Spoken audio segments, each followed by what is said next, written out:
Welcome to another fine episode of Pixel Talk, the show where we discuss what it means to be human from a pixel's point of view.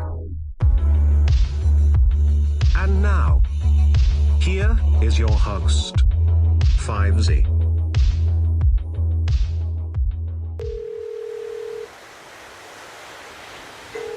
Here we go for today's number. It's July 7, 2021.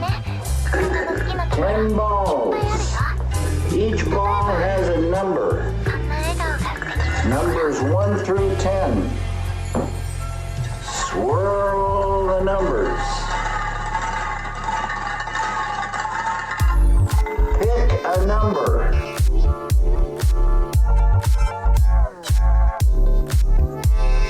Today's number is 4.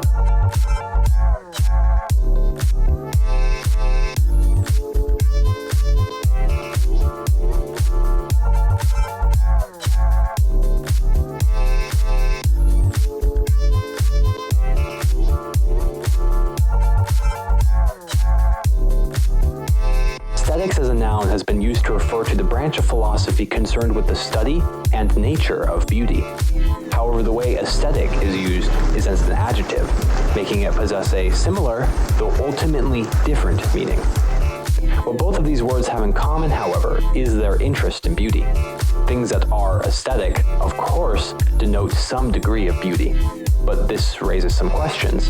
Why not just call things that are aesthetic beautiful, pretty, or good-looking? It is important to note that aside from the fact the word aesthetic has fallen prey to the overuse that most slang words do, now often used as really nothing more than an advanced way of calling something beautiful, aesthetic things share with us a very particular kind of beauty, one that is admittedly synthetic. Classically, aesthetic images suspended reality. Through the use of filters, changing the colors of things in the original photo, or a bizarre or actually just unreal subject matter, these images host for us a sort of nonsense that we find satisfaction in. But it suggested that the internet cannot produce real beauty even outside of these pre-existing limitations. If you've ever tried to take a picture of a sunset or a mountain ridge on the horizon, you'll know, and may have even told a friend, that it doesn't compare to the real thing. Or, in other words, that the experience of being present before that scene leaves a different and stronger impression on you than merely looking at a photograph of it. Besides the fact that these images are not exactly of things that exist in the physical world, even if they were, would it make a difference? Since the internet cannot supply us with the pleasure of being there, it can only offer us what aesthetic images do. So perhaps we enjoy these images because they are an escape from reality and from real beauty, something we can find both awesome and awful. And maybe that escapism is what it can partly mean for something to be aesthetic. If so, the Nietzsche statement that we have art so that we may not perish from the truth might apply, with aesthetic standing in as the medium between incomprehensible nonsense and actual art and beauty. Regardless, when something that is imaginary is successfully brought into being, it is done deliberately. And when this is the case, it's implied that there's a particular sort of intent behind it. I believe that understanding this is the key to understanding internet aesthetics generally. These images intend for us to feel a particular way while looking at them. Why not just anything can be art? Anything can be the catalyst for an artistic experience. Friedrich Schiller, the German poet whose Ode to Joy would later inspire Beethoven's famous composition of the same name, suggested in a series of letters to a friend that the purpose of art was to teach us how to feel. Though aesthetic things might not exactly be art, when done correctly, they do inspire emotions within us. The most common of these being relief or a placid calm. Aesthetic things are often meant to calm us, soothe us, and make life more pleasant or exciting, even if just for a brief moment. But not everyone will share the same aesthetic taste, or in other words, not everyone will agree on whether a thing is or is not aesthetic. It is impossible that anything would affect the whole of humanity the same way emotionally, often causing people to claim what they do find aesthetic as a part of their identity, comparable to a matter of style.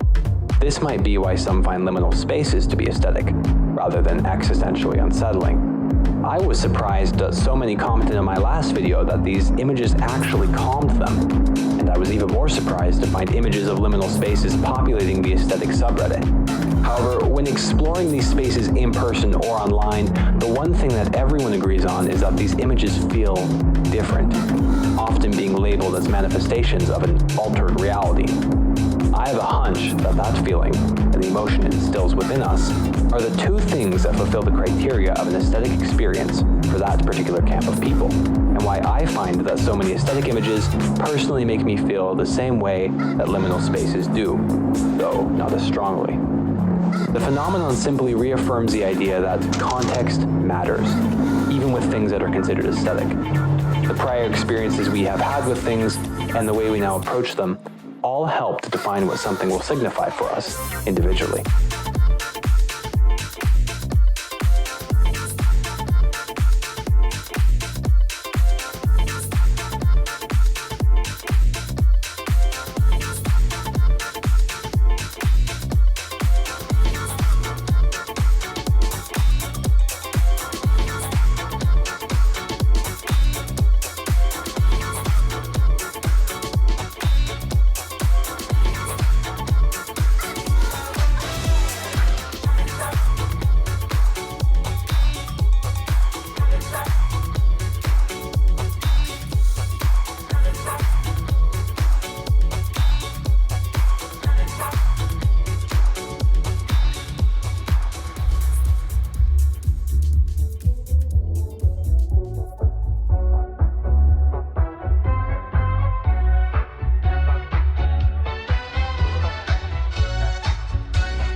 trans woman on TV threatening people with a bat. You think it's morally wrong to stand up to your oppressors? No, morally wrong. What does that even mean? It was much worse than morally wrong. It was aesthetically wrong. It was unfeminine. This is all you ever say to me. It's bad optics. It's bad aesthetics. Well, does reality matter at all to you? Because the reality is I am a woman. And maybe a bunch of ignorant people don't think I look like one, but the way things look isn't all that matters. Tabby, this is politics. Have you ever had a conversation with the average voter? Reality plays no role in politics. Politics is aesthetics. Politics is aesthetics? That's literally what fascism is. Have you even read Benjamin?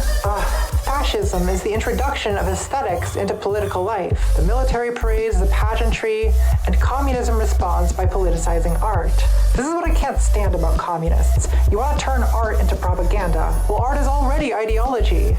Look, instead of ruining art, why don't we fight the pageantry of fascism with pageantry of our own? And you know who's gonna make that happen? Who? Well-funded trans women. Patreon's in the description. Ew. Stop that. What? I'm just trying to monetize a connected engagement community by strategically leveraging my content creator promotional media brand analytics. Is that so wrong? You're so bougie. I'm not the one quoting German philosophers from memory. Revolutionary philosophers. Whatever you need to tell yourself. Look, the point I'm trying to make is that the world we live in is not a philosophical world. Think about Instagram. It's all about transforming your life into an enviable spectacle. If you cry yourself to sleep every night, who cares? No one sees that. They only see the show you're putting on. Okay, but life is not a show. Politics is a show. Look around you, Tabby. Try to understand what's happening to the world. The president of the United States is a reality TV star. The 21st century is an aesthetic century. In history, there are ages of reason and there are ages of spectacle, and it's important to know what you're in. Our America, our internet, is not ancient Athens, it's Rome. And your problem is you think you're in the forum when you're really in the circus. I thought you were just criticizing me for being violent. Now you're against reason too? I'm not against reason. Reason is a very powerful aesthetic. If you're a man, and what if you're a woman? Oh, don't be a woman. That's not a good idea. Ow. Do you remember that debate between Blair White and that YouTuber with the pink wig? What was her name? I don't know, she was relevant back in 2017.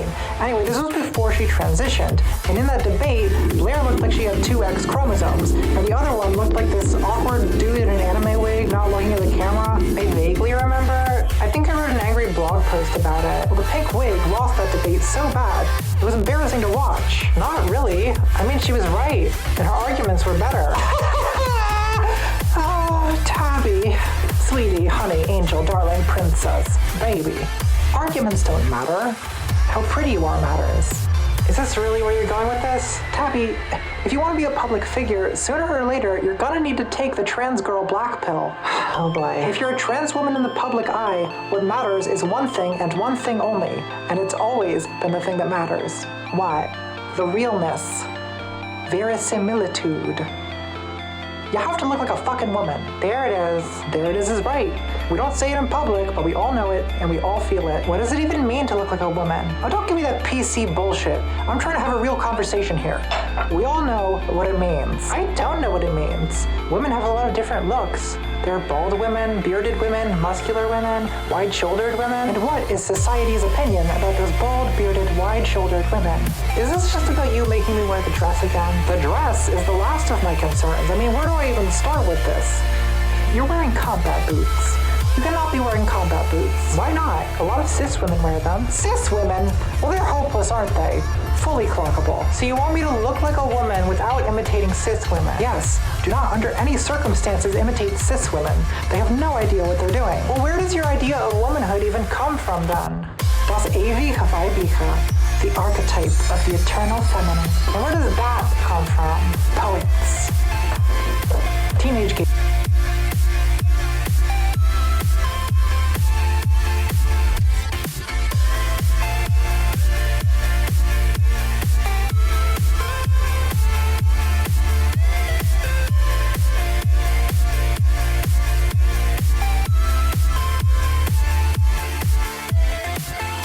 You dirty fecker.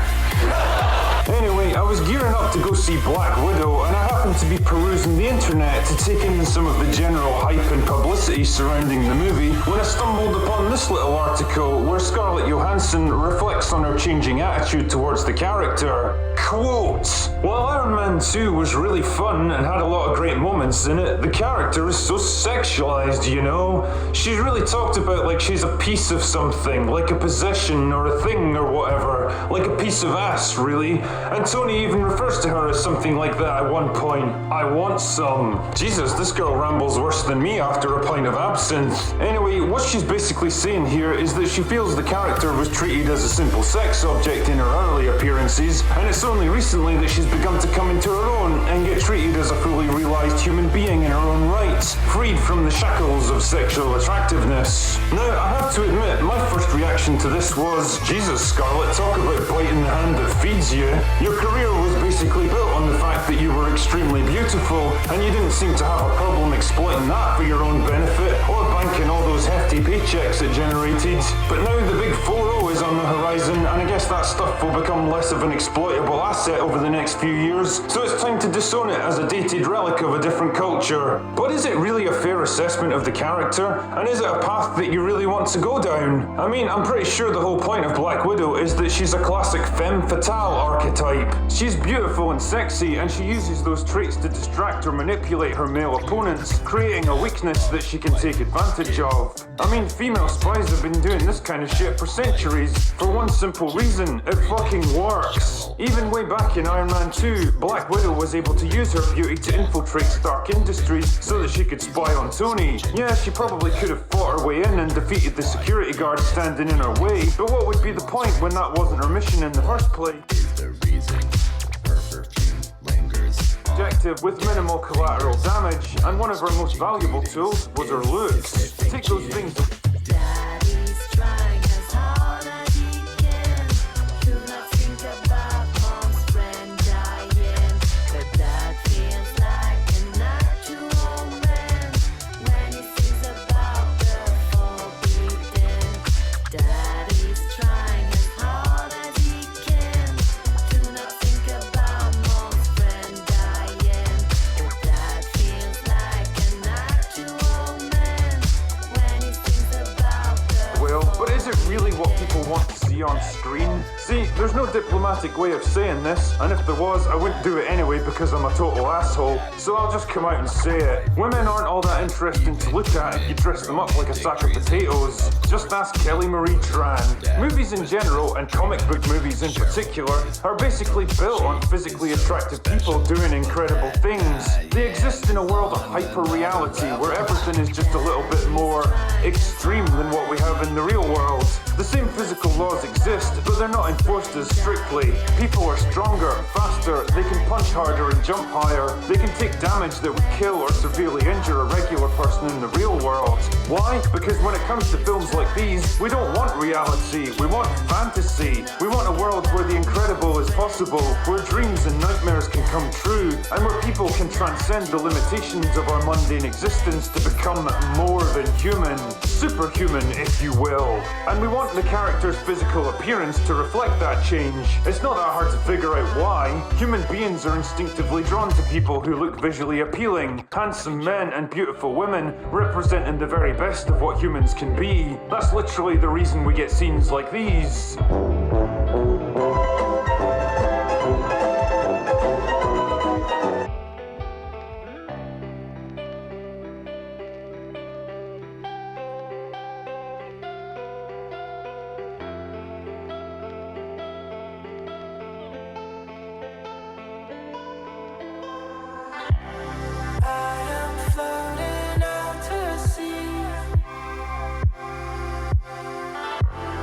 Time will tell.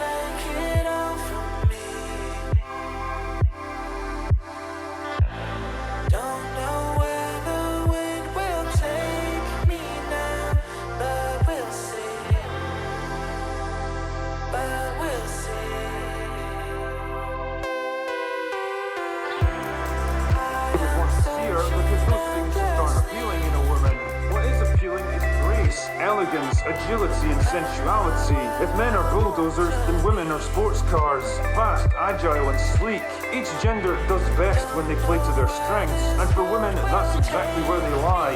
Movie directors have known this since the dawn of the industry, and they understood exactly how to appeal to it. Is it manipulative and exploitative? Absolutely, in exactly the same way that shirtless Chris Hemsworth is manipulative and exploitative. That's basically what movies are all about. The problem is that when you reverse that strategy and have women try to copy male characteristics, they usually end up looking exactly like what they are. Smaller, weaker, uncomfortable pretenders desperately trying to be something they're not. And believe it or not, people can see through that kind of thing a lot more easily than you think.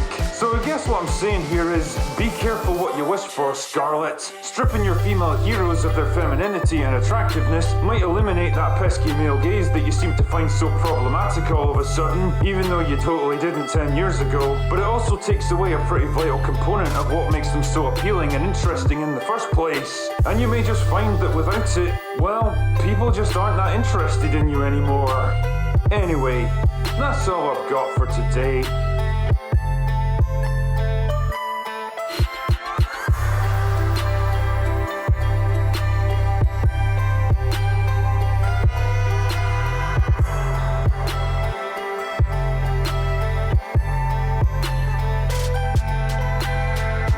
One big difference is consent, but even beyond that, Lolita starts out quite horny and then gets less so.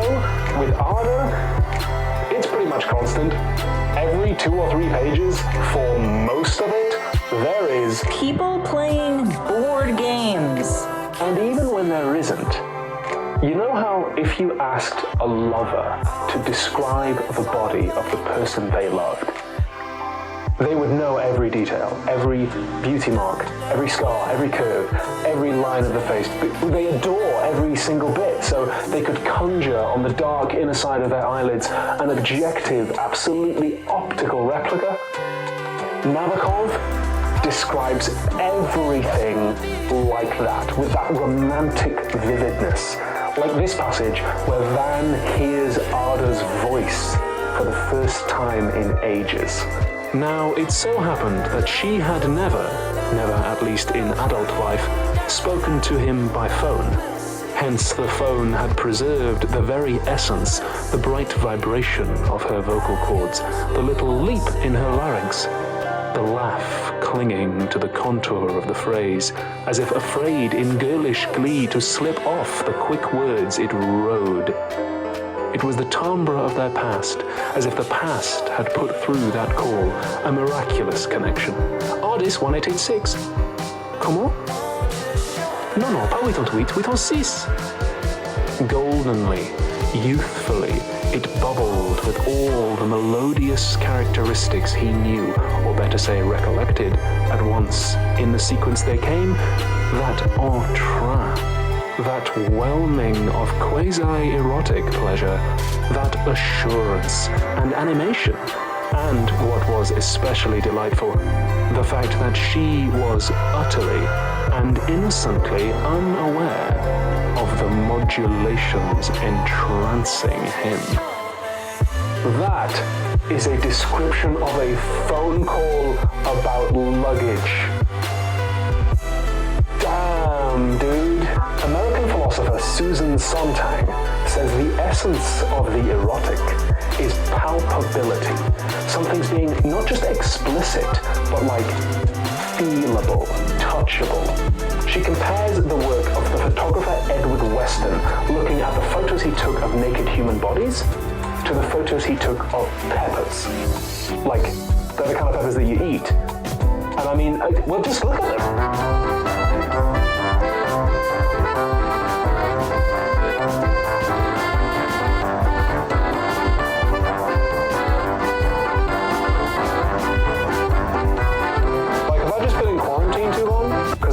These peppers and I'm like, and I know that it's not just me, because Sontag says the photos of the peppers are actually more erotic than the photos of the people.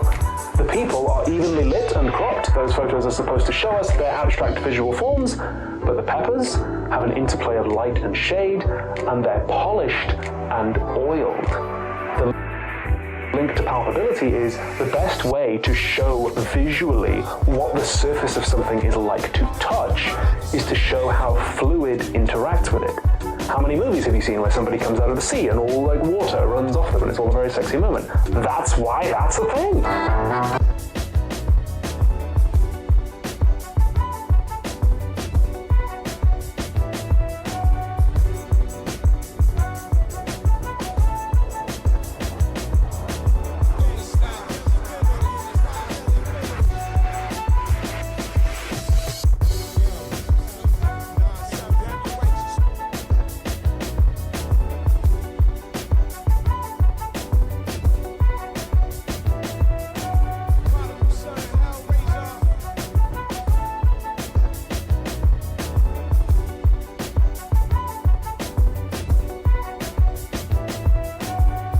There's one thing I've learned researching this video, it's that people are starved for beauty. We crave it, and we need it psychologically. Impersonal atmospheres, when perceived as such, lead to a decrease in emotional well-being. Turning away from such things, people seek to incorporate beauty into everything, though that takes conscious, deliberate effort. This extends itself into the realm of internet aesthetics as well. As Donna Tartt writes in The Secret History, there is nothing wrong with the love of beauty, but beauty, unless she is wed to something more meaningful, is always superficial. If we are to believe that dark academia, as a lifestyle movement, is founded on something more than absolute superficiality, then we must investigate our claims further. Education has always been prized as the holy grail of Western society. It's been used as a way to ensure the elite remained in positions of power, such as in the case of the early Catholic Church, and the lack of education has been used as a way to bind some groups in metaphorical chains, such as Southern slaveholders in the United States keeping blacks illiterate. When this is a narrative we are taught in the West, it becomes all too common to view education as one of the most valuable things a person can have. And it is. Dark academia knows this. When you want to find the thing a person thinks of as the meaning of life, however, look at how they lead theirs. With such a lofty expectation of what an education can offer, it's easy for those that are already relatively intelligent to view learning more and more as their calling in life, to prize the intellect as the highest faculty in man, and to think of intelligence as the highest virtue.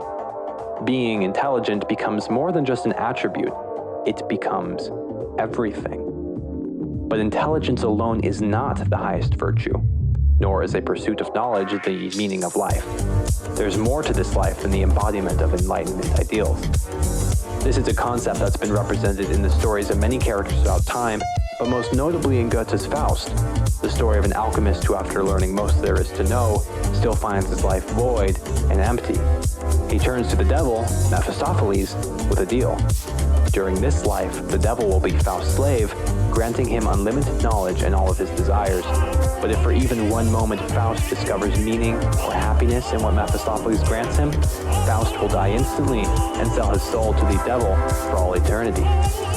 True to his function in the story, Mephistopheles stands as a symbol for the allure and dangers of knowledge unknowable. Faust demands from him genius and expects beauty, not anticipating the dangers of either. The search for knowledge implies a base state of ignorance, a darkness covering the unknown, one that is meant to be dispelled by the light of understanding. But the shining of light in a void runs the horrible risk of revealing something terrible. In fact, the shining of light itself can be terrible. The more light we allow ourselves, the more we see that only more darkness is revealed. Life offers us no answers, truly, and therefore our useless grasps for certain knowledge do not grant us lasting satisfaction or meaning, which is why Faust ultimately ends up winning over the devil. And so Mephistopheles offers Faust the magic beyond what is intelligible, and the supposed power that is accompanied by it. The striving beyond the limits of the human has always been a part of the Faust tale. Encapsulated within the pursuit of knowledge, the desire to explore such magic and all of its mystery lies at the heart of dark academia as well. Aside from the already discussed intellectual facets of this concept, beauty is another sort of magic that lies far beyond the limits of human being, one that we try to grab at constantly. At the beginning of this video, I explained that internet aesthetics are meant to inspire some sort of emotional response in those that appreciate them. Dark academia is dedicated to inspiring two emotions in particular, an attitude that is, in and of itself, mysterious: wonder and awe. When I began researching this video, I was skeptical that there was anything in dark academia that I personally could find admirable. But I cannot help but recall moments where I browsed my local library's shelves with a sort of reverence, overcome with their majesty, or the feelings of awe and determination I felt while slowly walking around the stained glass exhibit at my university campus. These were special moments for me, and they inspired me to do the things that led me to make this video today. These moments, even now, feel sacred. So I can sympathize with dark academia's attempt to capture and preserve that feeling through a kind of beauty. Plato's Socrates states in the Theaetetus dialogue that philosophy begins in wonder.